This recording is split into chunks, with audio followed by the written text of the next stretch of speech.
Hello guys, welcome to my channel. Today we are going to see how to fix Fortnite crashes on Windows PC.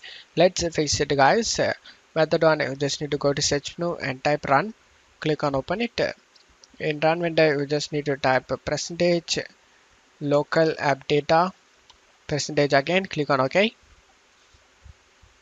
Now you just need to find a Fortnite game folder. Just double click on it. Double click on the saved folder, config folder, Windows client folder. Now right click on the game user settings.ini and select the rename option. Now at the end of this name we just need to type 1 and press enter.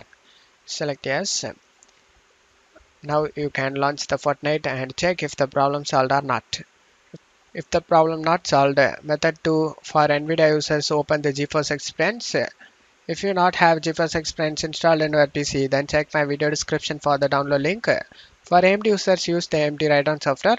Select the drivers tab and select check for updates. If you have any available update listed over here, then you just need to update it and make your graphics card up to date guys. After that, go to home tab and you just need to find Fortnite in this list. If you can't find it, then you click on the three dot icon and select scan for games, and now you can able to find it. Select the details option and select this custom settings icon, and if it is set this to quality, then you just need to drag to performance over here. After that, select apply, and now select the play option and launch the Fortnite and check if the problem solved or not. If not, method 3, you just need to open up Epic Games, click on the library and click on three dot icon next to Fortnite and select manage and select verify option to verify the game files. After getting verified done, your problem should be fixed.